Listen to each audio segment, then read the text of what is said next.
திருச்சிற்றம்பலம். ஓம் சிவா திருச்சிற்றம்பலம்.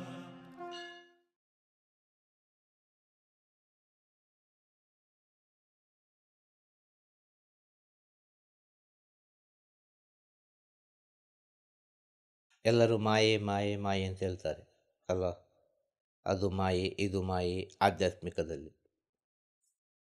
ಇಲ್ಲಿ ಮಾಯೇ ಇಲ್ಲ, ಇಲ್ಲಿ ಎಲ್ಲವೂ ಸತ್ಯವೇ ಅಂತೇಳಿ. ಅವನ ಜನ್ಮ ಯಾವುದಕ್ಕಾಗಿ ಆಗಿದೆ ಅದನ್ನೇ ಅವ ಮಾಡೋದು.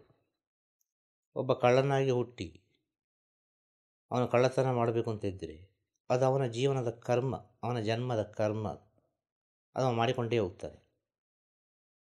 ಕರ್ಮ ಹಾಂ, ಅಂಟ್ಕೊಂಡೇ ಇರುತ್ತೆ, ಖಂಡಿತವಾಗಿಯೂ ಆತ್ಮದಲ್ಲಿ ಅಂಟ್ಕೊಂಡಿರುತ್ತೆ. ಹಾಂ, ಖಂಡಿತವಾಗಿಯೂ. ಆದರೆ ಅವನಿಗೆ ಯಾವ ಜನ್ಮದಲ್ಲಿ ಯಾವ ಕರ್ಮ ಅಂಟ್ಕೊಂಡಿರುತ್ತೆ ಅಂತ ಅವನಿಗೆ ಗೊತ್ತಿರಲ್ಲ. ಅದು ಅವನಿಗೆ ಗೊತ್ತಿಲ್ಲದ ಕಾರಣ ಅವನಿಗೆ ಮಾಯೆ ಅಂತ ಆಗೋದು. ಓಕೆ, ಅದು ಗುರು ಗೊತ್ತಿರುತ್ತೆ. ಹಾಂ, ಸತ್ಯ ಗೊತ್ತಾದರೆ ಅದು ಮಾಯೆ ಅಲ್ಲ. ಓಕೆ, ಆದ ಕಾರಣ ಸತ್ಯ ಇರುವುದು ಎಲ್ಲಿ? ಮಾಯೆ ಒಳಗೆ ಅಂತ ಹೇಳೋದು. ಹಾಗಾದರೆ ಮಾಯನ ನಾವು ಗೆಲ್ಲಬೇಕಾದ್ರೆ, ಹಾಂ, ಇಲ್ಲ ನಿಮಗೆ ಜಗತ್ತಲ್ಲಿ ನಡಿಬೇಕಾದ್ರೆ, ಇಡೀ ಜಗತ್ತಲ್ಲಿ ಮಾಯೆ ಫುಲ್ ಆವರಿಸ್ಕೊಂಡಿದೆ. ಮಾಯೆ ಆವರಿಸಿಕೊಂಡಿದೆ ಅಂತ ಹೇಳಿದರೆ ಇವನಿಗೆ ಗೊತ್ತಿಲ್ಲ. ಆದರೆ ಅದು ಗೊತ್ತಾಗಬೇಕಾದ್ರೆ, ಹಾಂ, ಅದ್ರ ಜೊತೆ ನೆಮ್ಮದಿಯಿಂದ ಜೀವನ ಮಾಡಬೇಕಾದ್ರೆ ಹಾಂ, ಅವನು ಏನನ್ನು ಫಾಲೋ ಮಾಡ್ಕೊಂಡು ಹೋಗ್ಬೇಕು? ಅವನು ಏನನ್ನು ಫಾಲೋ ಏನು ಅನುಸರಿಸಬೇಕು? ಯಾರನ್ನು ಗುರು ಬಂದದ್ದನ್ನು ಸ್ವೀಕರಿಸು. ಹಾಂ, ಎಲ್ಲವೂ ಭಗವಂತ ಕೊಟ್ಟದ್ದು, ಎಲ್ಲವೂ ಭಗವಂತನ ಸಮಯವೇ. ಎಲ್ಲವೂ ಭಗವಂತ ಕೊಟ್ಟದ್ದು, ಎಲ್ಲವೂ ಭಗವಂತನ ಸಮಯವೇ. ಒಳ್ಳೆಯದು ಮಾಡೋದು ಅವನೇ, ಕೆಟ್ಟದ್ದು ಮಾಡೋದು ಅವನೇ. ಇದು ನನ್ನ ಜನ್ಮದಲ್ಲಿ ಇರುವ ರಹಸ್ಯ. ಇದನ್ನು ನಾನು ಅನುಭವಿಸಿ ಆಗಬೇಕು. ಇದನ್ನು ನಾನು ಮುಚ್ಚಿಟ್ಟರೆ ಆಗೋದಿಲ್ಲ. ಅದನ್ನು ಅನುಭವಿಸಿಕೊಂಡೇ ಹೋಗುವುದು. ಅನುಭವಿಸ್ತಲ್ಲ, ಬೇರೆ ದಾರಿನೇ ಇಲ್ಲ, ಬೇರೆ ದಾರಿಯೇ ಇಲ್ಲ. ಇಲ್ಲಿ ಯಾರು ಪ್ಲ್ಯಾನ್ ಮಾಡಿ ಜೀವನ ಮಾಡಿದ್ದಾರೆ? ಯಾರಾದರೂ ಒಬ್ಬರು, ಎಷ್ಟೇ ದೊಡ್ಡ ಕೋಟ್ಯಾಧಿಪತಿಯಾಗಿರಲಿ, ಎಷ್ಟೇ ದೊಡ್ಡ ವ್ಯಕ್ತಿಯಾಗಿರಲಿ, ಜೀವನದಲ್ಲಿ ಪ್ಲ್ಯಾನೇ ಇಲ್ಲ. ಅವನು ನೆನೆಸೋದು ನಾನು ಮಾಡಿದೆ, ಅದು ಮಾಯೆ. ಅಂದರೆ ಪ್ರಕೃತಿ ಇದು ಆಲ್ರೆಡಿ ಎಲ್ಲ ನಿರ್ಧಾರ ಆಗಿರುತ್ತೆ. ಪ್ರಕೃತಿ ಅಲ್ಲ, ಅವನ ಜನ್ಮದಲ್ಲಿ ಅದು ಲೀನ್ ಆಗಿರುತ್ತೆ, ಖಂಡಿತವಾಗಿರುತ್ತೆ. ಅವನ ಜನ್ಮ ಅದಕ್ಕೆ ಬೇಕಾಗಿ, ಅರ್ಥ ಆಯ್ತಾ? ಅದಕ್ಕೆ ಬೇಕಾಗಿ ಅವನ ಜನ್ಮ. ಹೌದು. ಆಗ ಅವ ಅದನ್ನೇ ಮಾಡೋದು, ಬೇರೆ ದಾರಿ ಇಲ್ಲ. ಅದೇ ದಾರಿಯಲ್ಲಿ ಹೋಗ್ಬೇಕು, ಬೇರೆ ದಾರಿ ಇಲ್ಲ. ಈಗ ಒಂದು ವೇಶ್ಯೆ ಇದ್ದಾಳೆ, ಒಬ್ಬ ಕೊಲೆಗಾರ ಇದ್ದಾನೆ, ಒಬ್ಬ ಕಳ್ಳ ಇದ್ದಾನೆ, ಅರ್ಥ ಆಯ್ತಾ? ಇದೆಲ್ಲ ಸಮಾಜಕ್ಕೆ ಸ್ವಲ್ಪ ದೂರದ ವಿಚಾರ. ಆದರೆ ಸತ್ಯಕ್ಕೆ ಇದು ಸತ್ಯದ ವಿಚಾರ, ತುಂಬ ಹತ್ತಿರದ ವಿಚಾರ. ನಿರ್ಧಾರ ಆಗಿರ್ತದೆ ಅಂತ ಹೇಳೋದು. ಅಲ್ಲಿ ಭೇದ ಭಾವ ಬರೋದಿಲ್ಲ. ಒಂದ್ಸರಿ ಒಂದು ನಿರ್ಧಾರ ಆದಮೇಲೆ ಅದನ್ನು ಪರಿವರ್ತನೆ ಮಾಡೋಕ್ಕಾಗೋದಿಲ್ಲ, ಖಂಡಿತ ಆಗೋದಿಲ್ಲ. ಆದರೆ ನಾವು ಏನು ಮಾಡ್ತೀವಿ, ಮನುಷ್ಯ ಆದವ್ರು ಏನು ಮಾಡ್ತೀವಿ, ಪರಿವರ್ತನೆ ಮಾಡಲಿಕ್ಕೆ ಪ್ರಯತ್ನ ಪಡ್ತೀವಿ. ನಾವು ಅನುಭವಿಸ್ಲಿಕ್ಕೆ ಪ್ರಯತ್ನ ಪಡೋದಿಲ್ಲ. ಅನುಭವಿಸ್ಲಿಕ್ಕೆ ಯಾರು ಪ್ರಯತ್ನ ಪಡೋದಿಲ್ಲ. ನಾವು ಅದನ್ನು ಪರಿವರ್ತನೆ ಮಾಡೋಕ್ಕೆ ಪ್ರಯತ್ನ ಮಾಡ್ತೀವಿ. ಅನುಭವಿಸ್ಲಿಕ್ಕೆ ರೆಡಿ ಇದ್ದಾಗ ಅದು ಈಸಿಯಾಗಿ ಕರಗೋಗುತ್ತೆ. ಪರಿವರ್ತನೆ ಮಾಡೋಕ್ಕೆ ಹೋದಾಗ ಅದು ತೊಂದರೆಗೆ ಈಡಾಗುತ್ತೆ. ಖಂಡಿತವಾಗಿಯೂ ಪರಿವರ್ತನೆ ಆಗೋದು ಎಲ್ಲಿ ಗೊತ್ತಾಗೋದಿಲ್ಲ. ಪರಿವರ್ತನೆ ಮಾಡೋದೇ ಅವ. ಯಾವ ಕ್ಷಣದಲ್ಲಿ ಎಲ್ಲಿ ಯಾರಿಗೆ ಪರಿವರ್ತನೆ ಆಗ್ತದೆ ಅಂತೇಳಿ ಗೊತ್ತಾಗೋದಿಲ್ಲ. ಹೌದು. ಯಾವ ಕ್ಷಣದಲ್ಲಿ ಎಲ್ಲಿ ಯಾರಿಗೆ ಯಾರ ಮೇಲೆ ಪ್ರೀತಿ ಬರ್ತದೆ ಅದೊಂದು ಪರಿವರ್ತನೆ. ಯಾವ ಕ್ಷಣದಲ್ಲಿ ಯಾರಿಗೂ ಎಲ್ಲಿ ದ್ವೇಷ ಬರ್ತದೆ ಅದೊಂದು ಪರಿವರ್ತನೆ ಅಲ್ವಾ? ಹೌದು, ಸತ್ಯ ಅಲ್ವಾ? ಹೌದು. ಆಗ ಪ್ರೀತಿ, ದ್ವೇಷ, ಮತ್ಸರ ಇದೆಲ್ಲ ಬರೋದು ನಮ್ಮ ಒಳಗಿಂದ ಅಲ್ವಾ? ಮನಸ್ಸು ಒಂದೇ, ಇದೆಲ್ಲ ಆಟ ಆಡ್ತಾ ಇರ್ತದೆ. ಮನಸ್ಸು ಎಂಬುದು ಮಾಯಿ. ಇಲ್ಲಿ ಮನಸ್ಸು ಎಂಬುದು ಮಾಯಿ, ಅರ್ಥ ಆಯ್ತಾ? ಆತ್ಮ ಎಂಬುದು ಮಾಯಿ ಅಲ್ಲ. ಆತ್ಮ ಎಂಬುದು ಸತ್ಯ, ಸ್ಥಿರ. ಆತ್ಮ ಎಂಬುದು ಸ್ಥಿರ, ಮನಸ್ಸು ಎಂಬುದು ಮಾಯಿ. ಈ ಮಾಯೆ ಅಂತ ಹೇಳಿದವರೆಲ್ಲ ಹುಟ್ಟಿದೆ ಎಲ್ಲಿಂದ? ಮಾಯೆ ಒಳಗಿಂದಲೇ ಹುಟ್ಟಿದ್ದು ಅಲ್ವಾ? ಹೌದು. ಮಾಯೆ ಅಂತ ಹೇಳುವವರು ಇದು ಮಾಯೆಯಪ್ಪ, ಇದು ಮಾಯೆಯಪ್ಪ ಅಂತ ಹೇಳುವ ಸಾಧುಗಳು, ಸಂತರು, ಯೋಗಿಗಳು, ಋಷಿಮುನಿಗಳು ಹುಟ್ಟಿದ್ದು ಯಾರಿಗೆ? ಮಾಯೆಗೆ ತಾನೇ ಹುಟ್ಟಿದ್ದು. ಮಾಯೆಗೆ ಸರೆಂಡರ್ ಆಗಲೇಬೇಕು. ಮಾಯೆಗೆ ಸರೆಂಡರ್ ಆಗಲೇಬೇಕು. ಆಗ ಮಾಯೆಗೆ ಸರೆಂಡರ್ ಆದರೂ ಕಷ್ಟ, ಇದು ಕಷ್ಟ. ಮಾಯೆಗೆ ಸರೆಂಡರ್ ಆದರೆ ಕಷ್ಟ, ಮಾಯೆ ಜೊತೆಯೇ ಪಯಣ ಮಾಡಿದರೆ ಅದು ಸರಿ. ಓಕೆ, ಅಂದರೆ ಅದ್ರ ಇಚ್ಛೆ ಅಂತ ಅದು ನಡ್ಕೊಂಡು ಹೋಗ್ತಾ ಇರುತ್ತೆ. ಖಂಡಿತವಾಗಿ. ಈಗ ಹೇಳ್ತಾರಲ್ಲ, ಹೆಣ್ಣು ಹೊನ್ನು ಮಣ್ಣು ಮಾಯೆ ಅಂತೇಳಿ, ಅದೇ ಹೇಳೋದು. ಹೆಣ್ಣು ಹೊಣ್ಣು ಮಣ್ಣು ಮಾಯೆ ಅಂತ ಆದರೆ ಇವರು ಬಂದದ್ದು ಎಲ್ಲಿಂದ? ಅದೇ ಮಣ್ಣಿಂದ ತಾನೇ ಬಂದದ್ದು. ಹೌದು. ಅದೇ ಹೆಣ್ಣಿಂದ ತಾನೇ ಬಂದದ್ದು. ಹೌದು. ಅದೇ ಹೊನ್ನಿಂದ ತಾನೇ ಬೆಳೆದದ್ದು. ಹೊನ್ನು ಅಂದರೆ ಕೇವಲ ಚಿನ್ನ ಇದು ಅಂತಲ್ಲ ಅರ್ಥ. ಟೋಟಲ್ ಜೀವನದ ಆರ್ಥಿಕ ಸ್ಥಿತಿಗಳು, ಅರ್ಥ ಆಯ್ತಲ್ಲ? ಹೌದು. ಎಲ್ಲ ಹಣಕಾಸು ಅದು ಇದೆಲ್ಲ ಬಂತು, ಅದು ಬೇಕೇ ಅಲ್ಲ, ಅದರಿಂದ ತಾನೇ ಹುಟ್ಟಿದ್ದು. ಹೌದು. ಮತ್ತು ಇದು ಹೇಗೆ ಮಾಯೆ ಆಗೋದು? ಇದು ಮಾಯೆ ಅಲ್ಲ. ಹ್ಞೂ ಹ್ಞೂ ಒಂದು ಸತ್ಯವಂತ ಭೂಮಿಗೆ ಬರಬೇಕಾದ್ರೆ ಒಂದು ಅಮ್ಮ ಬೇಕಲ್ಲ, ಹ್ಞೂ ಹೆಣ್ಣು ಬೇಕಲ್ಲ. ಹೌದು. ಹೆಣ್ಣಿಲ್ಲದ ಬರೋದು ಹೇಗೆ? ಚಾನ್ಸೇ ಇಲ್ವಲ್ಲ. ಚಾನ್ಸೇ ಇಲ್ಲ. ಪುರಾಣದಲ್ಲಿ ಕಥೆಯಲ್ಲಿ ಎಲ್ಲ ಸಾವಿರ ರೀತಿಯಲ್ಲಿ ಹೇಳಿದ್ದಾರೆ. ಹ್ಞೂ ಮಣ್ಣಿಂದ ಬಂದರು, ಆಕಾಶದಿಂದ ಬಂದು, ನೀರಿಂದ ಬಂದರು, ಅದರಿಂದ ಬಂದು, ಇದೆಲ್ಲ ನಂಬಲಿಕ್ಕೆ ಆಗೋದಿಲ್ಲ. ಯಾಕೆ ಅಂತ ಹೇಳಿದರೆ ಅದರ ಒಳಗೆ ಒಂದು ಸತ್ಯ ಉಂಟು, ಅದನ್ನು ಹೇಳ್ತಾ ಇಲ್ಲ. ಹ್ಞೂ ಹ್ಞೂ ಹೇಗೆ ನೀರಿಗೆ ಬಂತು, ಹೇಗೆ ಮಣ್ಣಿಗೆ ಬಂತು. ಹ್ಞೂ ಮಣ್ಣಿಗೆ ಬರಬೇಕಾದ್ರೆ ಯಾರೋ ಒಬ್ಬ ಇಟ್ಟಿರಬೇಕಲ್ಲ, ಆಲ್ರೆಡಿ ಇರಬೇಕು ಅದು. ಆಲ್ರೆಡಿ ಇರಬೇಕಲ್ಲ. ಹ್ಞೂ ಇಲ್ಲದ ವಿಚಾರ ಹೇಗೆ ಬರಲಿಕ್ಕೆ ಸಾಧ್ಯ? ಬರೋದಿಲ್ಲ. ಬರೋದಿಲ್ಲ ಅಲ್ವಾ? ಹೌದು. ಇದರ ತತ್ವಗಳನ್ನು ಹೇಳಿದ್ದು, ಆಯಾಯ ವ್ಯಕ್ತಿಯ ಶಕ್ತಿಯನ್ನು ಹೇಳಿದ್ದು. ಮಣ್ಣಿಗೆ ಸಂಬಂಧಪಟ್ಟು ಹೇಳಿದರು, ಅಗ್ನಿಗೆ ಸಂಬಂಧಪಟ್ಟು ಹೇಳಿದರು, ನೀರಿಗೆ ಸಂಬಂಧಪಟ್ಟು ಹೇಳಿದರು. ಕಥೆ ಪುರಾಣದಲ್ಲಿ ಬರ್ತದೆ ಅಗ್ನಿಯಿಂದ ಹುಟ್ಟಿದವ ಅಂತೇಳಿ. ಹೌದು. ಅಗ್ನಿಯಿಂದಲೇ ಹುಟ್ಟುವುದು ಎಲ್ಲರೂ, ಇದು ಸತ್ಯ. ನಮ್ಮೊಳಗೆ ಅಗ್ನಿ ಇಲ್ಲದೆ ಹುಟ್ಟುವುದೇ ಇಲ್ಲ. ಶಾಖ ಬೇಕೇ ಬೇಕು. ನಮ್ಮೊಳಗೆ ಅಗ್ನಿ ಬೇಕೇ ಬೇಕು. ಒಂದು ಗಂಡು ಹೆಣ್ಣಿನ ಮಿಲನ ಆಗಬೇಕಾದ್ರೆ ನಮ್ಮ ದೇಹದಲ್ಲಿ ಅಗ್ನಿ ಇಲ್ಲದೆ ಮಿಲನ ಆಗಲಿಕ್ಕೆ ಸಾಧ್ಯನೇ ಇಲ್ಲ. ಯಾರ ದೇಹದಲ್ಲಿ ಅಗ್ನಿ ಕಮ್ಮಿ ಆಯಿತು ಅವನಿಗೆ ಮಿಲನ ಆಗಲಿಕ್ಕೆ ಆಗೋದೇ ಇಲ್ಲ. ಅವನಿಗೆ ಹೆಣ್ಣು ಅಂದರೆ ಬೇಡವೇ ಬೇಡ ಅವನಿಗೆ. ಹೌದು. ಆಗ ಅಗ್ನಿಯಿಂದ ತಾನೇ ಹುಟ್ಟುದು. ಹೌದು. ಹೌದು. ಆಗ ಅಗ್ನಿಯಿಂದ ಹುಟ್ಟಿದ್ರು, ಯಾವುದರಿಂದ ಹುಟ್ಟಿದ್ರು ಅದಕ್ಕೂ ಮೂಲ ಒಂದು ತಾಯಿ ಬೇಕಲ್ಲ, ಹೆಣ್ಣು ಬೇಕಲ್ಲ. ಆ ಹೆಣ್ಣು ಇಲ್ಲದಿದ್ದರೆ ಹೇಗೆ ಸಾಧ್ಯ? ಈಗ ಹೆಣ್ಣು ಮಾಯೆ ಅಂತ ಆದರೆ ಹೆಣ್ಣಿನ ಗರ್ಭದಲ್ಲಿ ಅಷ್ಟು ಪವಿತ್ರವಾದ ಸ್ಥಿತಿ ಹೇಗೆ ಬರುವುದು? ಓಕೆ. ಈಗ ಸಾಯಿಬಾಬಾ ಇರ್ಬೋದು, ಅಲ್ಲ ಕೈವಾರ ನಾರಾಯಣಪ್ಪ ಇರ್ಬೋದು, ಜಗತ್ತಲ್ಲಿ ಯಾರು ಬೇಕಾದ್ರೆ ಉದಾಹರಣೆ ಹೇಳೋದು ನಾನು. ಸಂತರು, ಯೋಗಿಗಳು, ಋಷಿಮುನಿಗಳು ಪ್ರಪಂಚಕ್ಕೆ ಒಳ್ಳೆಯ ಒಂದು ಜ್ಞಾನವನ್ನು ಹೇಳಿದವರೆಲ್ಲರೂ. ಹೌದು. ಅರ್ಥ ಆಯ್ತಾ? ಇವರೆಲ್ಲ ಬಂದದ್ದೆಲ್ಲಿಂದ ಅಂತ ಕೇಳೋದು. ಹೆಣ್ಣು ಮಾಯೆ ಆದರೆ ಮಾಯೆ ಒಳಗೆ ಇಂಥ ಒಂದು ಸತ್ಯ ಉಂಟಾ? ಆಗ ಮಾಯೆ ಒಳಗೆ ತಾನೇ ಸತ್ಯ ಬರೋದು, ಮಾಯೆ ಒಳಗೆ ತಾನೇ ಸತ್ಯ ಇರೋದು. ಇದನ್ನು ನಾವು ಮಾಯನ ಪ್ರೀತಿಸಬೇಕು, ದ್ವೇಷಿಸಬೇಕು. ಮಾಯನ್ನು ಪ್ರೀತಿಸಬೇಕು, ದ್ವೇಷಿಸಬಾರ್ದು. ದ್ವೇಷಿಸಿದರೆ ದೂರ ಹೋಗ್ತದೆ, ಅದು ನಮ್ಮನ್ನು ಆಟ ಆಡಿಸಿ ಬಿಡ್ತದೆ. ಓಕೆ. ಈಗ ಮಾಯೆ ನಮ್ಮ ಹಿಡಿತದಲ್ಲಿರಬೇಕು ಅಂತ ಹೇಳೋದು. ಮಾಯೆಯನ್ನು ಪ್ರೀತಿಸಿದರೆ ಮಾಯೆ ನಮ್ಮ ಹಿಡಿತದಲ್ಲಿರ್ತದೆ, ನಮ್ಮ ಕಂಟ್ರೋಲ್ ಇರ್ತದೆ. ಮಾಯನ್ನು ದ್ವೇಷಿಸಿದರೆ ಅದು ನಮ್ಮಿಂದ ದೂರ ಹೋಗಿ ಅದು ಎತ್ತರವಾಗಿ ಬೆಳೆದು ನಮ್ಮನ್ನು ಆವರಿಸಿ ಏನೆಲ್ಲ ಮಾಡಿಬಿಡ್ತದೆ. ಬಟ್ ಕಣ್ಣಿಗೆ ಕಾಣಿಸೋಲ್ಲ. ಇದು ಅನುಭವಿಸೋದು ಅಷ್ಟೇ, ಟೋಟಲ್ ಎಲ್ಲವೂ ಅನುಭವಿಸೋದು. ಒಬ್ಬೊಬ್ಬರ ಅನುಭವ ಒಂದೊಂದು ರೀತಿ ಈ ಪ್ರಪಂಚದಲ್ಲಿ.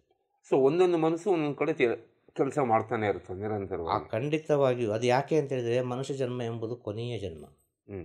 ಈ ಜನ್ಮದಲ್ಲಿ ಅವ ಸತ್ಯವನ್ನು ಕಂಡುಕೊಳ್ಬೇಕು, ಸಾರ್ಥಕತೆಯನ್ನು ತಿಳಿದುಕೊಳ್ಬೇಕು. ಆ ಸಾರ್ಥಕತೆಯನ್ನು ತಿಳಿದುಕೊಳ್ಳಿಕ್ಕೆ ಆಗೋದಿಲ್ಲ. ಅದಕ್ಕೆ ಈ ಮಾಯೆ ಬಿಡೋದಿಲ್ಲ. ನೀನು ನನ್ನನ್ನು ಬಿಟ್ಟು ಹೋಗ್ತೀಯಾ, ನೀನು ಹೇಗೆ ಹೋಗ್ತೀನಿ ನೋಡುವ, ತಡಿತಾ ಇರುತ್ತೆ. ಅದು ತಡೀತಾ ಇರ್ತದೆ ಅದು. ಸೊ ಅದು ನಿರಂತರವಾಗಿ ಅದು ಕೆಲಸ ಮಾಡ್ತಾನೆ ಇರ್ತದೆ. ಅದಕ್ಕೆ ಬಹಳ ಬುದ್ಧಿಶಾಲಿತನವಾಗಿ ಅದರ ಜೊತೆ ಪ್ರೀತಿಯಿಂದ ಒಂದು ಫ್ರೆಂಡ್ಶಿಪ್ಪಲ್ಲಿ ಖುಷಿಯಾಗಿ ಸಂತೋಷವಾಗಿ ದಾಟಬೇಕು. ಓಕೆ. ನಾವೊಂದು ತಿರಸ್ಕಾರ ಮಾಡೋ ಹಾಗಿಲ್ಲ. ಯಾವುದನ್ನು ತಿರಸ್ಕಾರ ಮಾಡುವಾಗ ನೀನು ತಿರಸ್ಕಾರ ಮಾಡಿದಷ್ಟು ನಿನ್ನ ಹತ್ತಿರವೇ ಬರೋದು. ನೀನು ಎಷ್ಟು ದೂರ ಮಾಡ್ತೀಯ ಅಷ್ಟು ಹತ್ತಿರಕ್ಕೆ ಬೆಳೆದು ಎತ್ತರ ಬೆಳೆದು ಬರೋದು. ಏನು ಮಾಡೋದಾಗ ಸಹಜವಾಗಿ ಒಂದ್ಸರಿ ಬೇಕು ಅಂದರೆ ಅದು ನಮ್ಮನ್ನು ಕರ್ಕೊಂಡು ಹೋಗೋದು, ನಾವು ಹುಡ್ಕೊಂಡು ಹೋಗ್ತೀವಿ. ಬೇಕು ಅಂತ ಹೇಳಿದ್ರೆ ಬೇಡ ಅಂದರೆ ತಿರಸ್ಕಾರ ಮಾಡ್ತೀವಿ. ನೀವು ಹೇಳಿದ ಹಾಗೆ ಬೇಕು ಅಂದಾಗ ಅದು ನಮಗೆ ಸಿಗೋದಿಲ್ಲ, ಬೇಡ ಅಂದಾಗ ನಮಗೆ ಅದು ಸಿಗುತ್ತೆ. ಎರಡೂ ಕೆಲಸ ಒಂದೇ ಮಾಯ ಮಾಡ್ತಾ ಇರುತ್ತೆ. ಒಂದೇ ಮಾಯ ಮಾಡೋದು. ಆವಾಗ ಮನುಷ್ಯ ಅದನ್ನು ಯಾವ ರೀತಿ ನಿರ್ವಹಣೆ ಮಾಡಬೇಕು ಅದನ್ನು ಮಾಯನ ಎರಡನ್ನೂ ಕೂಡ. ಇದು ಅನುಭವ, ಅವನವನ ಜೀವನದ ಅನುಭವ. ಎರಡನ್ನೂ ಕೂಡ ಒಂದೇ ಸರಿ ಕೆಲಸ ಮಾಡ್ತಾ ಇರುತ್ತೆ. ಬೇಕು ಅಂದರೆ ತಿರುಗಿಸುತ್ತೆ, ಬೇಡ ಅಂದರೆ ತಗೊಂಡು ಬಿಡುತ್ತೆ. ಆದರೆ ಮಾಡೋದು ಒಂದೇ ಮಾಯೆ ಮಾಡೋದು. ಅರ್ಥ ಆಯ್ತಲ್ಲ? ಮಾಯೆಯನ್ನು ಪೂಜಿಸಿದರೆ, ಮಾಯೆಯನ್ನು ಪ್ರೀತಿಸಿದರೆ, ಮಾಯೆಯನ್ನು ಗೌರವಿಸಿದರೆ ಅದು ನಮ್ಮನ್ನು ಗೌರವಿಸ್ತದೆ. ಜಗತ್ತಲ್ಲೆಲ್ಲ ನಡೀತಾ ಇರೋದೆಲ್ಲ ಇದೆ, ಇಷ್ಟೇ, ಬೇರೆ ಏನಿಲ್ಲ. ಅದು ಅವನ ಒಳಗಡೆ ನಡೀತಾ ಇರುತ್ತೆ, ಅವನ ಒಳಗನೆ ನಡೀತಾ ಇರೋದು. ಈ ಭಗವಂತ ಎಂಬುದೊಂದು ಮಾಯೆ. ಆದ ಕಾರಣ ವಿಷ್ಣುವನ್ನು ಮಾಯಾವಿ ಅಂತ ಹೇಳಿದರು. ಹೌದು. ಅರ್ಥ ಆಯ್ತಾ? ಭಗವಂತ ಎನ್ನುವನೇ ದೊಡ್ಡ ಮಾಯೆ. ಹೌದು, ಈ ಸತ್ಯ. ನೀನು ಅದನ್ನು ಪ್ರೀತಿಸು, ಆ ಭಗವಂತ ನಿನ್ನ ಹತ್ರ ಬಂದು ಬೀಳ್ತಾನೆ. ಒಂದು ಭಗವಂತನ ಫೋಟೋವನ್ನು ನೀನು ಪ್ರೀತಿಯಿಂದ ಪೂಜಿಸು, ಒಂದು ಅಮ್ಮನ ಒಂದು ಫೋಟೋವನ್ನು ಪ್ರೀತಿಯಿಂದ ಪೂಜಿಸು, ಶರಣಾಗತಿಯಾಗು, ಗೌರವದಿಂದ ಪೂಜಿಸು. ಒಂದು ಗುರುವಿನ ಫೋಟೋವನ್ನು ಪ್ರೀತಿಯಿಂದ ಶರಣಾಗತಿಯಿಂದ ಪೂಜಿಸು, ಅದು ಖಂಡಿತವಾಗಿಯೂ ನಿನಗೆ ಸರೆಂಡರ್ ಆಗ್ತದೆ. ಈಗ ನಮಗೆ ಶರಣಾಗತಿ ಬಗ್ಗೆ ಹೇಳ್ತಾ ಇದ್ದೀವಿ ನೀವು. ಇದು ಎಲ್ಲ ಕಡೆ ಹೋದರೂ ಕೂಡ ಗುರುವಿಗೆ ಶರಣಾಗಿ ಅಂತ ಹೇಳಿದ್ವಿ, ಗುರುವೇ ಶರಣು ಅಂತ ಹೇಳ್ತಾರೆ. ಈಗ ಒಬ್ಬ ಗುರು ಶರಣಾದರೆ ಇಡೀ ಎಲ್ಲ ಗುರುಗಳು ಶರಣಾದಂಗೆ ಹೇಳ್ತಾರೆ. ಖಂಡಿತ. ಆದರೆ ನಿಮಗೆ ಕಂಪ್ಲೀಟ್ ಒಬ್ಬ ಮನುಷ್ಯ ಒಬ್ಬ ಗುರುಗೆ ಶರಣಾಗಬೇಕಾದ್ರೆ, ಒಬ್ಬ ಶಿಷ್ಯ ಮತ್ತು ಒಬ್ಬ ಭಕ್ತ ಶರಣಾಗಬೇಕಾದ್ರೆ ಅವನ ಮನಸ್ಸು ಮತ್ತು ಆತ್ಮ ಎರಡೂ ಕೂಡ ಗುರುವಿನಲ್ಲಿ ಲೀನ ಆಗಿರಬೇಕು, ಅಲ್ಲ ಗುರುವಿನ ಆತ್ಮ ಆ ಶಿಷ್ಯನಲ್ಲಿ ಲೀನ ಆಗಿರುತ್ತೆ? ಇಲ್ಲ ಇಲ್ಲ ಇಲ್ಲ ಇಲ್ಲ ಇಲ್ಲ, ಅದು ಹಾಗೆಲ್ಲ. ಅದು ಅರ್ಥ ಆಯ್ತಲ್ವ? ಅದು ತುಂಬ ದೂರದ ಸಂಬಂಧ. ಅದು ತುಂಬ ದೂರದ ಸಂಬಂಧ, ಹತ್ತಿರ ಸಂಬಂಧ ಆಗೋದು. ಜನ್ಮ ಜನ್ಮ ಜನ್ಮ ಜನ್ಮ ಜನ್ಮ ಜನ್ಮದ ಸಂಬಂಧ ಇದ್ದರೆ ಮಾತ್ರ ಈಗ ನೀನು ಹೇಳಿದ ವಿಚಾರಗಳು ಬರೋದು. ಎಲ್ಲರಿಗೂ ಬರೋದಿಲ್ಲ. ಒಂದೇ ಸರಿ ಯಾವುದು ಸಿಗೋದು, ಒಂದೇ ಸಲ ಯಾವುದೂ ಸಿಗೋದಿಲ್ಲ. ಇಲ್ಲಿ ಒಂದೇ ಸಲ ಸಿಕ್ಕಲಿಕ್ಕೆ ಸಾಧ್ಯನೇ ಇಲ್ಲ. ಅರ್ಥ ಆಗ್ತದಾ? ಒಂದು ಬೀಜ ಭೂಮಿಯಲ್ಲಿ ಹಾಕಿದರೆ ಆ ಬೀಜ ಎಷ್ಟೋ ಹಣ್ಣಾಗಿ ಬರ್ತದೆ ಅಲ್ವಾ? ಹೌದು, ಸತ್ಯ ಅಲ್ವಾ? ಹೌದು. ಯಾವುದೋ ಒಂದು ರೀತಿಯಲ್ಲಿ ಆಹಾರ ಪದಾರ್ಥವಾಗಿ ಬರ್ತದೆ. ಅದು ಯಾವುದಾದ್ರೂ ಸರಿ, ಹೂವಾದರೂ ಸರಿ, ಅರ್ಥ ಆಯ್ತಲ್ಲ, ಹಣ್ಣಾದರೂ ಸರಿ, ಯಾವುದಾದ್ರೂ ಸರಿ, ಅದು ಬಂದೇ ಬರ್ತದೆ ಅಲ್ವಾ? ಒಂದು ಹಾಕಿದರೆ, ಒಂದು ಮಾವಿನ ಹಣ್ಣಿನ ಒಂದು ಬೀಜ ಹಾಕಿದರೆ ಅದು ಎಷ್ಟೋ ಮಾವಿನ ಹಣ್ಣು ಕೊಡ್ತದಲ್ಲ? ಹೌದು, ಹೌದು. ಒಂದರಿಂದ ಎಷ್ಟೋ ಆಯ್ತಲ್ಲ? ಹೌದು. ಆದರೆ ಈ ಮಾವಿನ ಹಣ್ಣು ಬೀಜ ಹಾಕೋದು ಭೂಮಿಯಲ್ಲಿ, ಮಾವಿನ ಹಣ್ಣು ಬರೋದು ಭೂಮಿಯ ಮೇಲೆ, ಅಂತರದಲ್ಲಿ, ಎತ್ತರದಲ್ಲಿ. ಹೌದು ಅಲ್ವಾ? ಹೌದು. ನಡುವಲ್ಲಿ ಡಿಸ್ಟೆನ್ಸ್ ಉಂಟಲ್ಲ, ತುಂಬ ಡಿಸ್ಟೆನ್ಸ್ ಉಂಟಲ್ಲ? ಹೌದು, ಹೌದು. ಆ ಮೇಲೆ ತಾನೆ ಹಣ್ಣು ಬರೋದು, ಹೌದು, ಹಣ್ಣು ಕೊಡೋದು. ಅದು ಪ್ರಕೃತಿಯಲ್ಲಿ ಇರ್ತದೆ, ಆಕಾಶ ತತ್ವದಲ್ಲಿ ಇರ್ತದೆ ಅದು ಹಣ್ಣು. ಹೌದು. ಹಾಕೋದು ಒಂದು ಬೀಜ, ಬರೋದು ಸಾವಿರಾರು ಬೀಜ. ಹೌದು. ಇದಕ್ಕೆ ಏನು ಹೇಳೋದು? ಏನು ಹೇಳಲಿಕ್ಕೆ ಸಾಧ್ಯನೇ ಇಲ್ವಲ್ಲ ಇದು. ಇದು ಹೇಳಲಿಕ್ಕೆ ಹೇಗೆ ಸಾಧ್ಯ ಇದೆ? ಇದಕ್ಕೆ ಹೇಳೋದು ಸೃಷ್ಟಿ ನಿಲ್ಲುವುದಿಲ್ಲ ಅಂತೇಳಿ.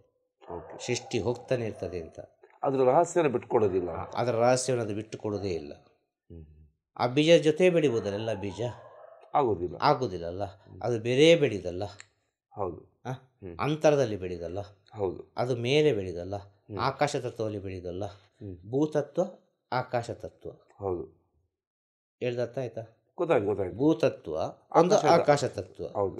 ಈ ಭೂತತ್ವ ಎಂಬುದು ಜೀವಾತ್ಮ, ಆಕಾಶ ತತ್ವ ಎಂಬುದು ಪರಮಾತ್ಮ. ಈ ಒಂದು ಜೀವಾತ್ಮ ಇದ್ದರೆ, ಸರಿಯಾದ ಒಂದು ಜೀವಾತ್ಮ ಪರ್ಫೆಕ್ಟ್ ಆಗಿ ಇದ್ದರೆ ಅದು ಇಷ್ಟು ಪರಮಾತ್ಮನಾಗ್ತದೆ ಅಂತ ಹೇಳೋದು. ಅಂದರೆ ಆಕಾಶ ತತ್ವದಲ್ಲಿ ಲೀನ ಆಗುತ್ತೆ. ಆಕಾಶ ತತ್ವದಲ್ಲಿ ಲೀನ ಆಗ್ತದೆ, ಆದರೆ ಆಕಾಶ ತತ್ವದಲ್ಲಿ ನಿಲ್ಲುವುದಿಲ್ಲ. ಅದು ಪುನಃ ಭೂಮಿಗೆ ಬರ್ತದೆ, ಪುನಃ ಆಕಾಶ ತತ್ವಕ್ಕೆ ಹೋಗ್ತದೆ. ಅದು ನಿರಂತರ ನಡೀತಾನೇ ಇರ್ತದೆ. ಆದರೆ ಅದು ಭೂತತ್ವಕ್ಕೆ ಬರಬೇಕು ಅಂತೇಳಿದ. ಆದರೆ ಈ ಮಾಯೆ ಎಂಬುದು ಬಹಳ ಮುಖ್ಯ ಅಂತ ಹೇಳೋದು. ಎರಡನ್ನೂ ಮಾಡ್ತಾ ಇರುತ್ತೆ. ಎರಡನ್ನೂ ಮಾಡ್ತಾ ಇರ್ತದೆ. ಅದು ಮೇಲೆ ಕೆಳಗಡೆ ಮಾಡ್ತಾನೆ ಇರುತ್ತೆ ಮಾಯೆ. ಹೌದು. ಮಾಯೆಗೊಂದು ಉದಾಹರಣೆ ಹೇಳಿದ್ದು, ಒಂದು ಬೀಜದಿಂದ 1000 ಬೀಜ ಬರ್ತದೆ, ಅರ್ಥ ಆಯ್ತಲ್ಲ? 1000 ಹಣ್ಣು ಬರ್ತದೆ, ಪುನಃ ಅದು ಕೆಳಗೆ ಬರ್ತದೆ, ಅದರಿಂದ 1000 ಉಂಟಾಗ್ತದೆ ಅಲ್ವಾ? ಹೌದು. 1000 ಉಂಟಾಗ್ತದೆ ಅದರಿಂದ. ಇದುವೇ ಮಾಯ ತತ್ವ.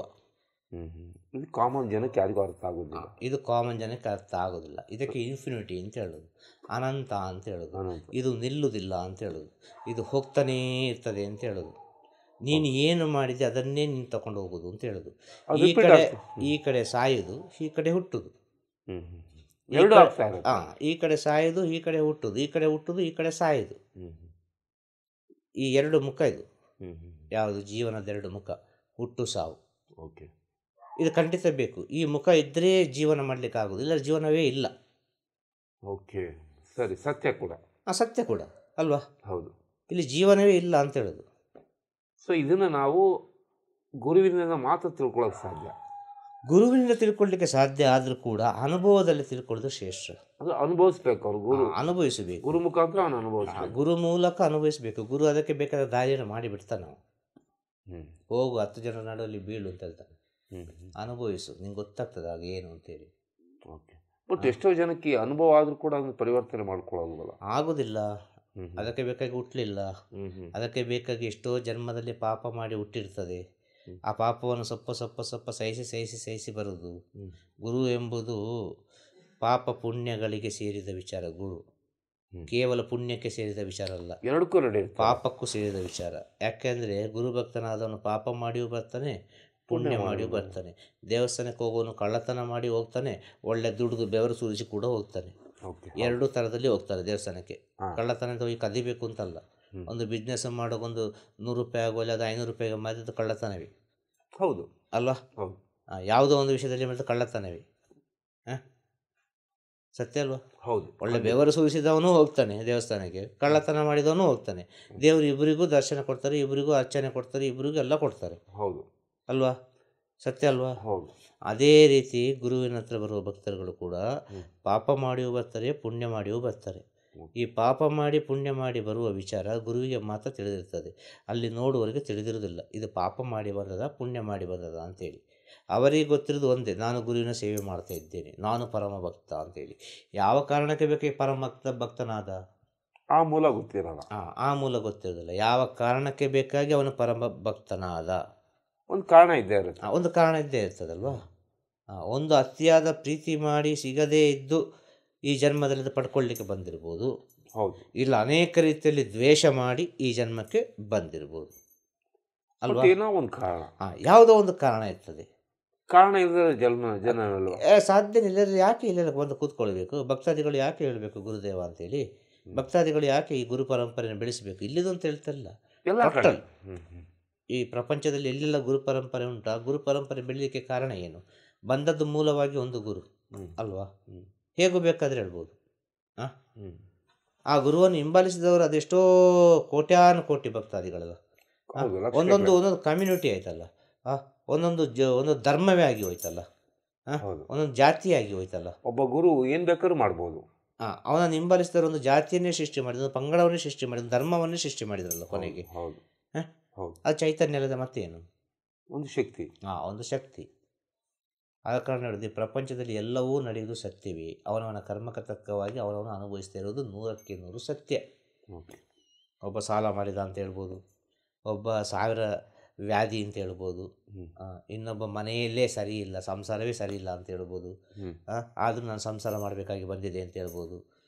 ಇನ್ನೊಬ್ಬ ಹೇಳ್ಬೋದು, ಹಗಲು ರಾತ್ರಿ ನಾನು ಒಳ್ಳೆಯದನ್ನೇ ನೆನೆಸ್ತಾ ಇದ್ದೇನೆ, ನನಗೆ ಈ ರೀತಿ ಆರೋಗ್ಯ ಸಮಸ್ಯೆ ಬರ್ತಾ ಉಂಟು, ಯಾಕೆ ಬರ್ತಾ ಉಂಟು ಅಂತೇಳಿ ಗೊತ್ತಿಲ್ಲ ಅಂತೇಳಿ.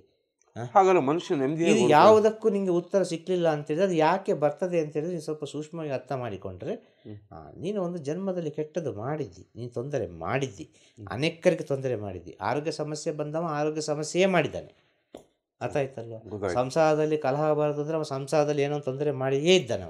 ಆದ ಕಾರಣ ಸಂಸಾರದಲ್ಲಿ ಅವ ಅನುಭವಿಸೋದು ಅದನ್ನು. ಅದನ್ನು ಅವಲ್ಲಿ ತಿದ್ದಬೇಕು, ಇಲ್ಲಿ ಲೆಕ್ಕಾಚಾರ ಸರಿ ಕೊಡಲೇಬೇಕು, ಬೇರೆ ದಾರಿ ಇಲ್ಲ.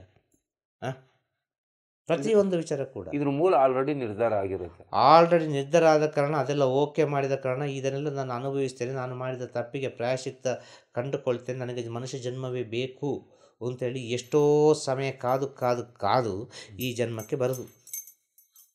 ಈ ಜನ್ಮಕ್ಕೆ ಬರಬೇಕಾದ್ರೂ ಕಾಯಬೇಕಾಗುತ್ತೆ. ಖಂಡಿತವಾಗಿಯೂ ಸುಲಭದಲ್ಲಿ ಆಗೋದಿಲ್ಲ.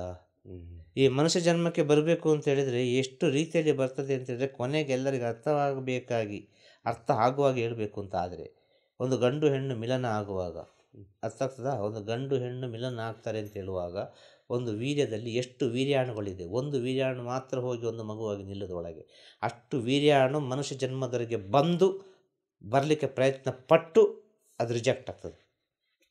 ಅಷ್ಟು ಸೂಕ್ಷ್ಮ ಇದೆ ಅಂತ. ಸೂಕ್ಷ್ಮದಲ್ಲಿ ಅತಿ ಸೂಕ್ಷ್ಮ. ಓಕೆ. ಅದು ಊಹೆ ಮಾಡಲಿಕ್ಕೆ ಸಾಧ್ಯ ಇಲ್ಲ. ಆದ ಕಾರಣ ಹೇಳಿದ ಅಷ್ಟು ಸುಲಭ ಅಲ್ಲ.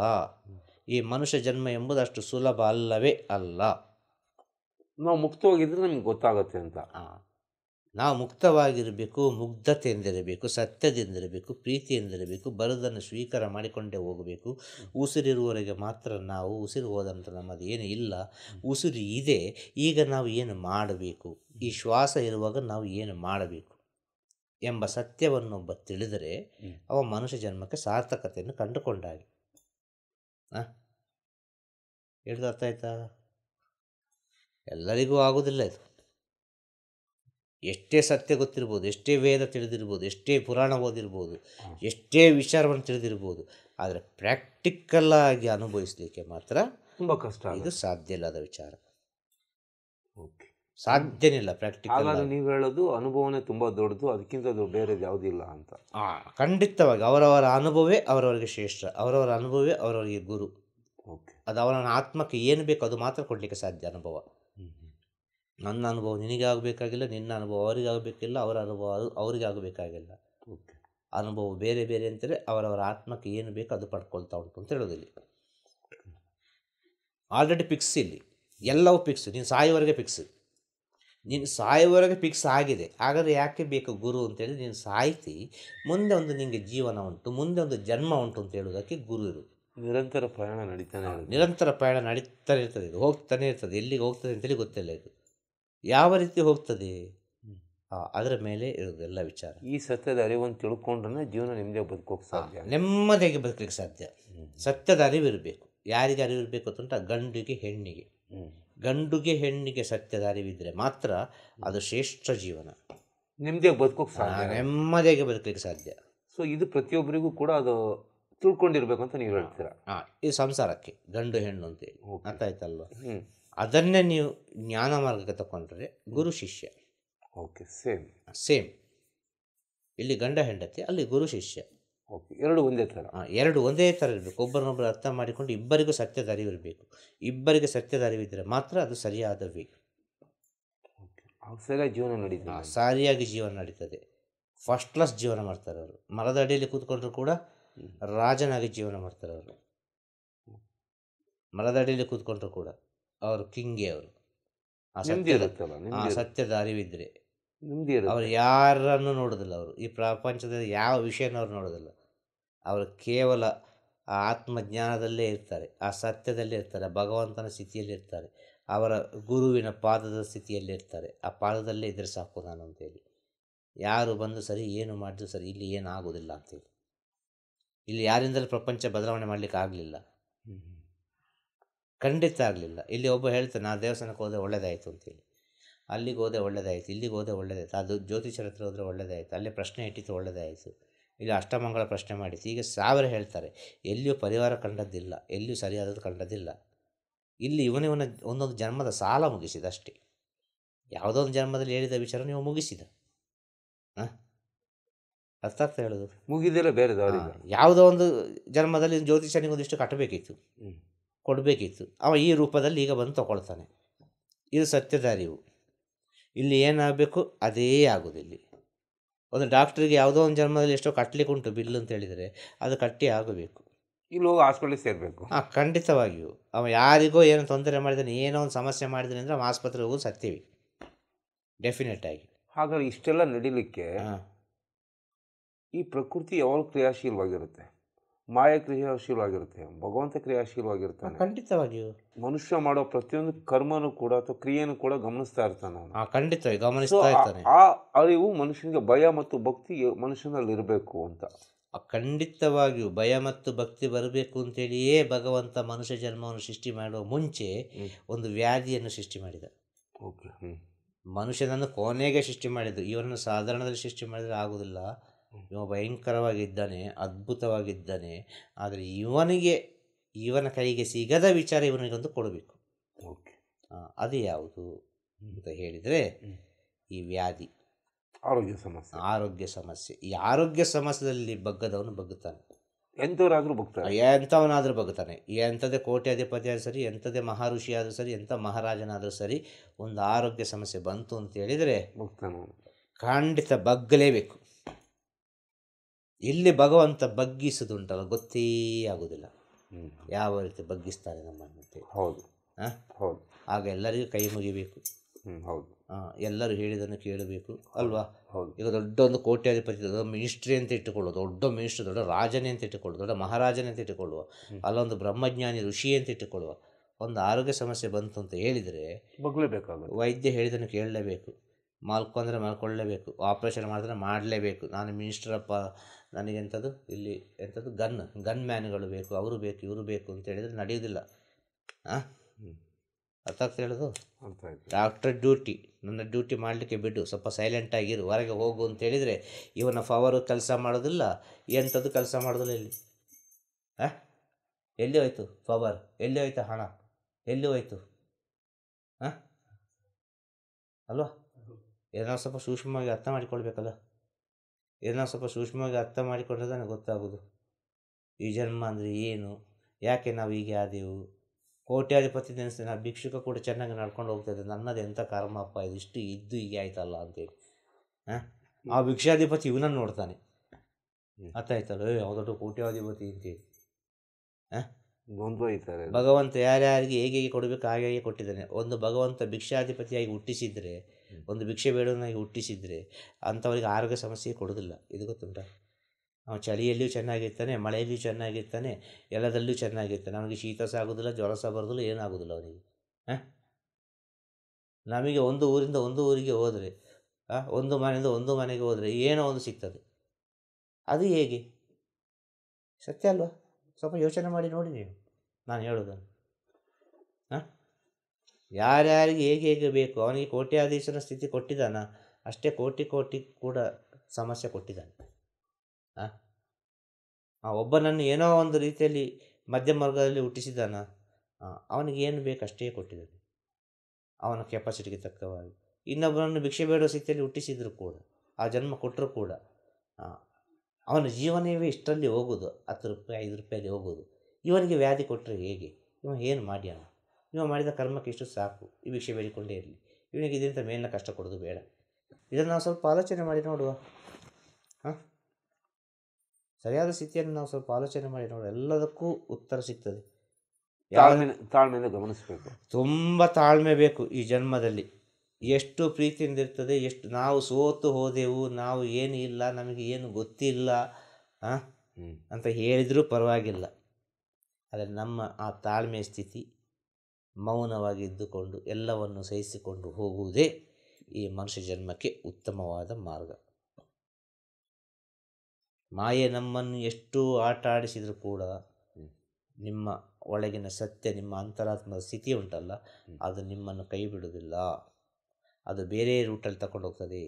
ಆ ಮಾಯನ್ನೇ ನಿಮ್ಮ ವಶಕ್ಕೆ ತಗೊಳ್ತದೆ, ಮಾಯನ್ನೇ ಅದು ಫ್ರೆಂಡ್ಸ್ ಮಾಡ್ತದೆ, ಮಾಯನ್ನೇ ಗೆಳೆಯ ಮಾಡ್ತದೆ. ಆ ಮಾಯೇ ದಾರಿಯನ್ನು ತೋರಿಸುವ ಹಾಗೆ ಮಾಡಿಕೊಡ್ತದೆ ಈ ಸದ್ಗುಣಗಳು. ಅರ್ಥ ಆಯ್ತಾ? ಎಲ್ಲಿಗೆ ಹೋಗಬೇಕಾದ ಅವಶ್ಯಕತೆ ಇಲ್ಲ. ನಿಮ್ಮ ನಿಮ್ಮ ಜೀವನದ ಕರ್ಮವನ್ನು ನೀವು ಸಂತೋಷವಾಗಿ ಪ್ರೀತಿಯಿಂದ ಎಲ್ಲವನ್ನು ಸ್ವೀಕಾರ ಮಾಡಿಕೊಂಡು ಅನುಭವಿಸ್ತಾ ಹೋಗಿ.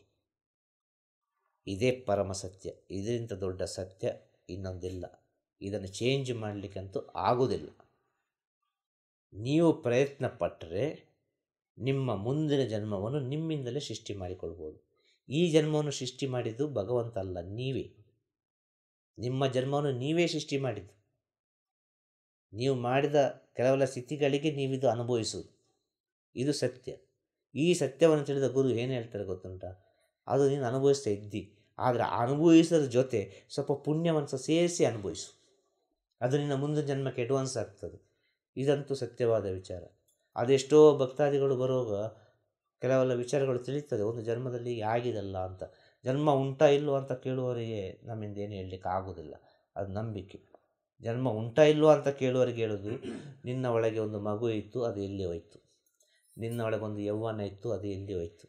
ನಿನ್ನ ಒಳಗೊಂದು ಗೃಹಸ್ಥ ಇತ್ತು, ಅದು ಎಲ್ಲಿ ಹೋಯಿತು. ಈಗ ವಯಸ್ಸಾದವ್ರ ಹತ್ರ ಕೇಳೋದು, ಒಂದು 70-80 ವರ್ಷ ಆದವರಿಗೆ, ಅವ್ರಿಗೆ ಅದು ಯಾವುದು ಬೇಡ ಆಗ. ಸಂಸಾರ ಬೇಡ, ಮಕ್ಕಳು ಇಷ್ಟೇ, ಇದು ಇಷ್ಟೇ.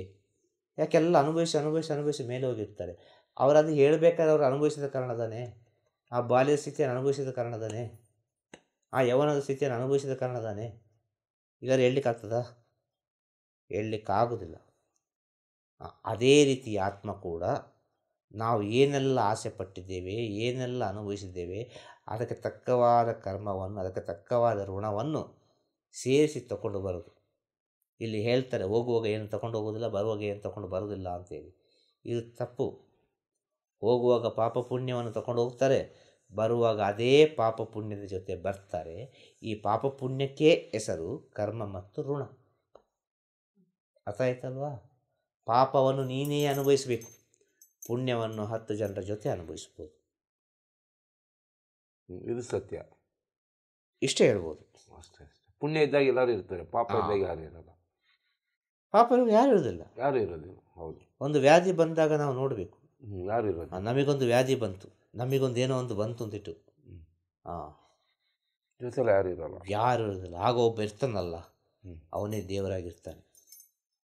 ಸತ್ಯ ಹೇಳ್ತಾನೆ. ಅವಾಗ ಅವನೇ ಆತ್ಮೀಯ ಆಗ್ತಾನೆ. ಅವ ಆತ್ಮೀಯ ಅಲ್ಲ, ಅವ ಭಗವಂತನಿಗೆ ಸಮಾನವಾಗಿರ್ತಾನವ ಆ ಸಮಯದಲ್ಲಿ. ಇದು ಅರ್ಥ ಆಗೋದಿಲ್ಲ ಯಾರಿಗೆ, ಈ ಕಡೆ ಇದ್ದವ್ರಿಗೆ ಅರ್ಥ ಆಗೋದಿಲ್ಲ, ಆ ಕಡೆ ಇದ್ದವ್ರಿಗೆ ಅರ್ಥ ಆಗೋದಿಲ್ಲ. ಅದು ಒಂದು ಜನ್ಮದ ಕರ್ಮವೋ ಸಂಬಂಧವೋ ಋಣವೋ ಏನು ಬೇಕಾಗಿರಲಿ, ಆ ಸಮಯದಲ್ಲಿ ಉಂಟಲ್ಲ ದೇವರಾಗೆ ನೆನೆಸ್ತಾನೆ ಪಕ್ಕದಲ್ಲಿರೋರು. ಪರವಾಗಿಲ್ಲಪ್ಪ, ಇಂಥ ಒಂದು ಗಂಟ ಇದ್ದ ಕಾರಣ ನಾನು ಇಷ್ಟರ ಮಟ್ಟಿಗೆ ಚೆನ್ನಾಗಿದ್ದೇನೆ. ಪರವಾಗಿಲ್ಲಪ್ಪ, ಇಂಥ ಒಂದು ಹೆಂಡತಿ ಇದ್ದ ಕಾರಣ ನಾನು ಇಷ್ಟರ ಮಟ್ಟಿಗೆ ಚೆನ್ನಾಗಿದ್ದೇನೆ. ಯಾವುದೋ ಒಂದು ಅಂಡರ್ಸ್ಟ್ಯಾಂಡಿಂಗಲ್ಲಿ ಅರ್ಥ ಮಾಡಿಕೊಂಡು ಹೋಗ್ತಾ ಇದ್ದಾರೆ.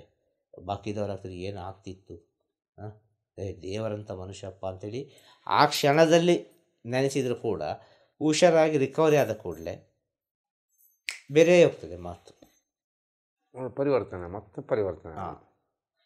ಈ ಸತ್ಯವನ್ನು ತಿಳಿದು ಆ ಸತ್ಯದಲ್ಲಿ ನಿಂತರೆ ಏನಾಗ್ತದೆ, ಆ ಸತ್ಯವನ್ನು ಮರೆತು ಮಾಯೆಗೆ ಮರಳಾದರೆ ಏನಾಗ್ತದೆ.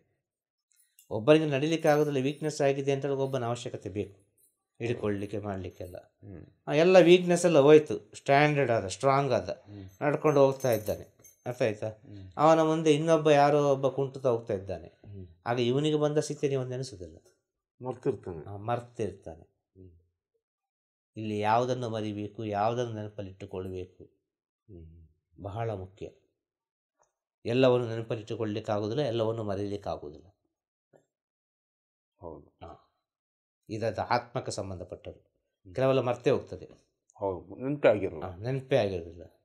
ಇನ್ನು ಕೆಲವೆಲ್ಲ ನೆನಪು ಮಾಡ್ತಾನೆ ಇರ್ತದೆ. ಅದು ಭಗವಂತನ ಇಚ್ಛೆ. ಯಾವುದನ್ನು ಮರೆಸಬೇಕು, ಯಾವುದನ್ನು ನೆನಪಿಸಬೇಕು ಅಂತೇಳಿ ಅವ ತೀರ್ಮಾನ ಮಾಡಿದ್ದಾನೆ. ಯಾವುದಕ್ಕೆ? ಆತ್ಮಕ್ಕೆ. ಒಂದು ವೇಳೆ ಮರ್ತು ಹೋಯ್ತು ಅಂತೇಳಿ ಒಂದು ಕರ್ಮ ಕಳೆದು ಹೋಯ್ತು, ಆ ಒಂದು ನೆನಪಾಗ್ತಾ ಇದೆ ಅಂತೇಳಿದ್ರೆ ಅದೊಂದು ಮುಂದಿನ ಸ್ಥಿತಿಗೆ ಇರ್ಬೋದು. ಅರ್ಥ ಆಯ್ತಾ? ಮುಂದಿನ ಸ್ಥಿತಿಗೆ, ಮುಂದಿನ ದಾರಿಗೆ ಇರ್ಬೋದು.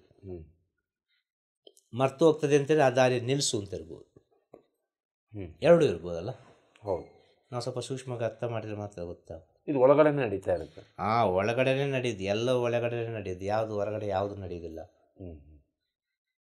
ನಿನ್ನದು ಅಂತ ಹೇಳುವುದೆಲ್ಲ ಇನ್ನು ಒಳಗಡೆ ಇರೋದು, ಹೊರಗೆ ಇಲ್ಲ ಅಲ್ವಾ? ಹೌದು. ನಮ್ಮದು ಅಂತೇಳಿ ಏನಂತಾರೆ ಉಂಟಾ? ಏನಿಲ್ಲ, ಏನಿಲ್ಲ ನಮ್ಮದು ಅಂತೇಳಿದರೆ. ಒಂದು ಇಡೀ ಊಟ ಮಾಡ್ತೀವಿ, ಅದು ನಮ್ಮದು. ಈ ಶ್ವಾಸ ಉಂಟು, ಅದು ನಮ್ಮದು. ಜೀವನ ತುಂಬ ಸಿಂಪಲ್ ಆಗಿರ್ಬೋದು ಅಂತ ಅರ್ಥ ಆಯ್ತಲ್ವ? ಈ ದೇಹ ನಮ್ಮದಲ್ಲ. ಹೌದು, ಇಲ್ಲಿ ಯೋಚನೆ ಮಾಡಬೇಕು. ಸೊ ನಾವು ದೇಹ ಭಾವನೆಲ್ಲ ಇರ್ತೀವಿ. ಈ ದೇಹ ನಮ್ಮದಲ್ಲ. ಇಲ್ಲಿ ನಮ್ಮದು ಅಂತೇಳಿ ಯಾವುದು, ನಮಗೆ ಅಂತ ಸಪೋರ್ಟ್ ಮಾಡೋದು ಯಾವುದು? ಒಂದು ಆಹಾರ, ಒಂದು ಶ್ವಾಸ. ಆಹಾರದಲ್ಲಿ ಎಲ್ಲವೂ ಬಂತು, ಗಾಳಿ ನೀರು ಎಲ್ಲವೂ ಬಂತು, ಘನಾಹಾರ ಕೂಡ ಬಂತು.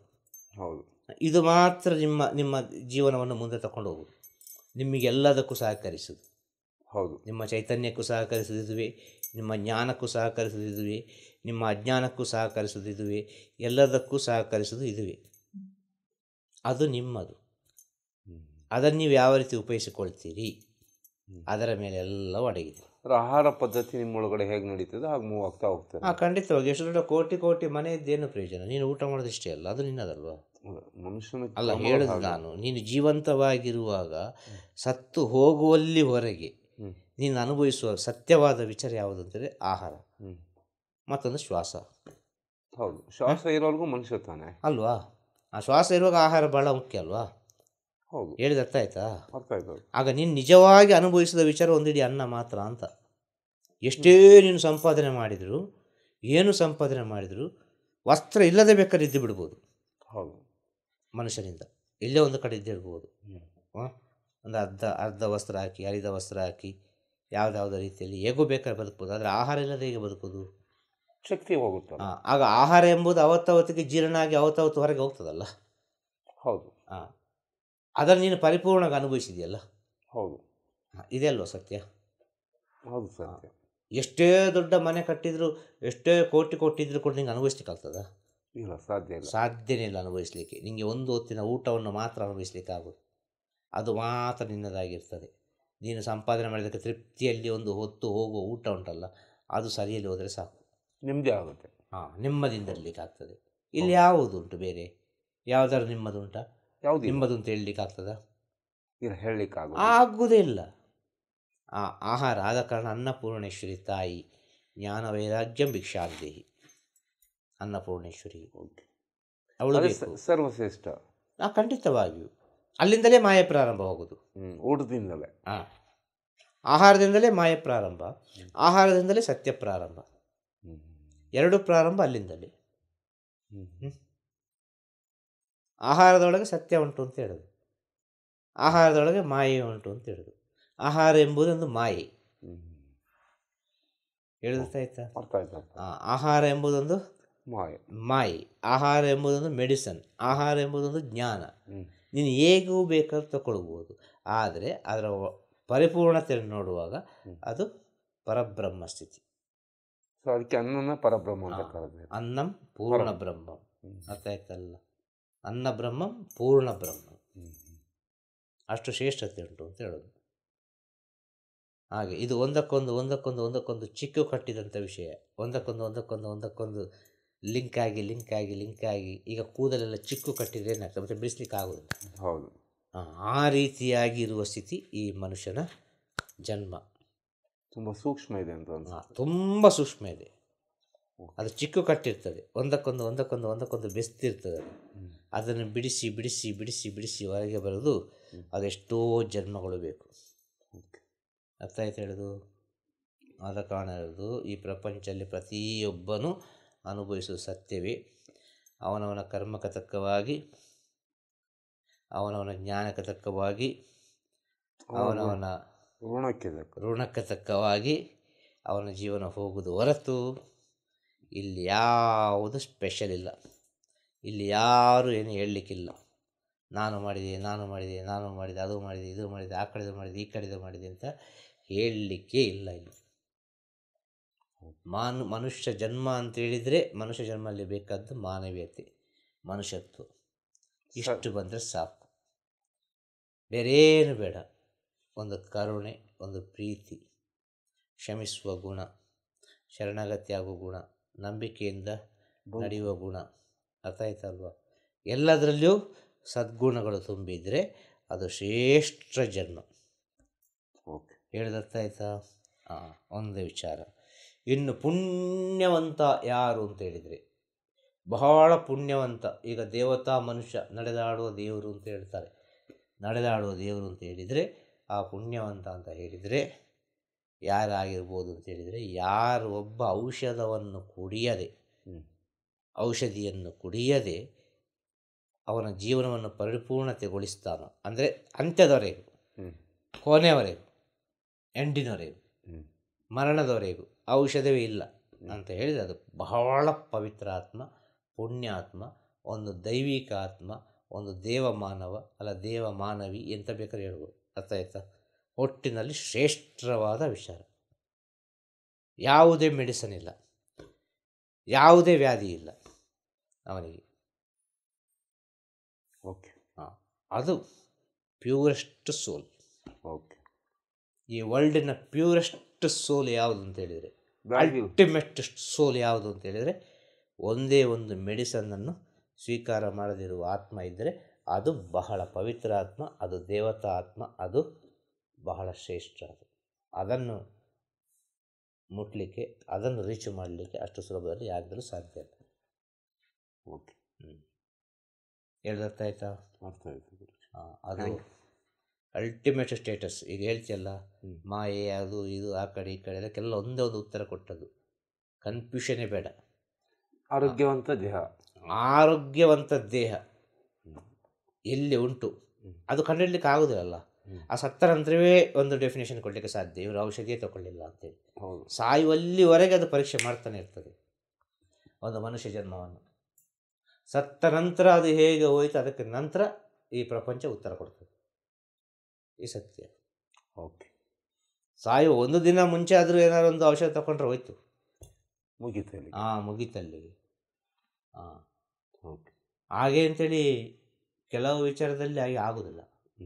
ಕೆಲವು ಜ್ಞಾನಿಗಳು, ಯೋಗಿಗಳೆಲ್ಲ ಭಕ್ತರ ಪರೀಕ್ಷೆಗೆ ಬೇಕಾಗಿ ಕೆಲವೆಲ್ಲ ಸ್ವೀಕಾರ ಮಾಡಿದ್ದು ಉಂಟು. ಭಕ್ತರೊಂದು ಪರೀಕ್ಷೆ ಮಾಡಿದ್ದು ಉಂಟು. ಅರ್ಥ ಆಯ್ತಾ? ಎಲ್ಲವೂ ಪ್ರಸಾದ ಅಂತ ಹೇಳ್ತಾರೆ, ಇದು ಕೂಡ ಪ್ರಸಾದ ಅಲ್ವಾ? ಹಾಗಾದರೆ ಇದರಲ್ಲಿ ಕೂಡ ದೇವರಿಲ್ವಾ ಅಂತ ಕೇಳಿದ್ದು ಉಂಟು. ಆಗ ಶಿವನಿಚ್ಛೆ ಅಂಥೇಳಿ ಸ್ವೀಕಾರ ಮಾಡಿದವರು ಇದ್ದಾರೆ. ಅದು ಒಳಗಿನ ಮರ್ಮ ಇರ್ತದೆ, ಅದರ ಸೂಕ್ಷ್ಮತೆ ಇರ್ತದೆ. ಇದನ್ನು ಅರ್ಥ ಮಾಡಿಕೊಳ್ಳಿಕ್ಕೆ ಬಹಳ ಕಷ್ಟ ಅಂತೇಳಿ. ಓಕೆ, ಅರ್ಥ ಆಯ್ತಾ? ಹಾಗೆ ಹೇಳಿದ ಅರ್ಥ ಆಯ್ತಲ್ವ? ಎಲ್ಲರಿಗೂ ಒಳ್ಳೆಯದಾಗಲಿ, ಎಲ್ಲರಿಗೂ ಶುಭವಾಗಲಿ, ಎಲ್ಲರಿಗೂ ಜಯವಾಗಲಿ, ನಿಮ್ಮಿಂದ ಪ್ರಪಂಚಕ್ಕೆ ಒಳ್ಳೆಯದಾಗಲಿ, ನಿಮ್ಮಿಂದನೂ ಕೂಡ ಇಡೀ ಜಗತ್ತಿಗೆ ಅನುಕೂಲ ಆಗಲಿ. ಖಂಡಿತವಾಗಿ ನಿಮ್ಮಂಥವರಿಂದ ಪ್ರಪಂಚಕ್ಕೆ ಒಳ್ಳೆಯದಾಗೋದು, ನಮ್ಮಂಥವರಿಂದ ಅಲ್ಲ. ಸೂಕ್ಷ್ಮ ಯಾಕೆ ಅಂತ ಹೇಳಿದರೆ, ಹೇಳುದು ಕೇಳು,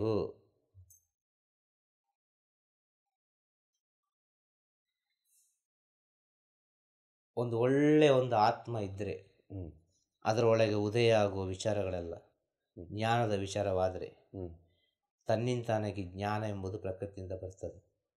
ಹೌದು, ಅದಕ್ಕೊಂದು ಕಾರಣ ಯಾವುದೋ ಒಂದು ಆಗಿರ್ತದೆ, ಗುರು ಯಾವುದೋ ಆಗಿರ್ತದೆ, ಕಾರಣ ಅಷ್ಟೆ. ಹೌದು. ಆದರೆ ನಿಜವಾದ ಸ್ಥಿತಿ ಏನು ಅಂದರೆ ನಿಮ್ಮ ಒಳಗೆ ನೀವು ಪಡ್ಕೊಳ್ಳುವ ಸತ್ಯ ಸ್ಥಿತಿ ಅದು. ಹೌದು, ಆದ ಕಾರಣ ಹೇಳೋದು ನಿಮ್ಮಿಂದ ಪ್ರಪಂಚಕ್ಕೆ ಒಳ್ಳೆಯದಾಗಲಿ. ಇಲ್ಲ, ದೊಡ್ಡವರ ಆಶೀರ್ವಾದ. ಖಂಡಿತವಾಗಿ ದೊಡ್ಡವರದೇ ಆಶೀರ್ವಾದ. ಚಿಕ್ಕವರು ಕೇಳಿಕೊಂಡೇ ಇರೋದಷ್ಟೇ, ಆಶೀರ್ವಾದ ಕೊಡಿ, ಆಶೀರ್ವಾದ ಕೊಡಿ, ಆಶೀರ್ವಾದ ಕೊಡಿ ಅಂತೇಳಿ. ದೊಡ್ಡವರೇ ಆಶೀರ್ವಾದ ಮಾಡಲಿಕ್ಕೆ ಸಾಧ್ಯ. ಇಷ್ಟೊಂದು ನಿರ್ಗಳವಾಗಿ ವಿಸ್ತಾರವಾಗಿ ಮಾತಾಡಿದ್ದೀರಾ, ಎಷ್ಟೋ ಮಾಹಿತಿ ಕೊಟ್ಟಿದ್ರೆ ಇದುವರೆಗೂ. ನಾವು ಮೊದಲಿಂದ ಆರಂಭ ಯಾಕೆ ಅಂತ ಹೇಳಿದ್ರೆ ತುಂಬ ಖುಷಿ ಆಯಿತು. ಎಷ್ಟೋ ವರ್ಷಗಳ ನಂತರ ಬಂದಿದ್ದೀನಿ. ಹೌದು, ನಾವು ತುಂಬ ವರ್ಷದಿಂದ ಮಾತಾಡಿದ್ವಿ, ತುಂಬ ವಿಚಾರಗಳು ಮಾತಾಡಿದ್ವಿ.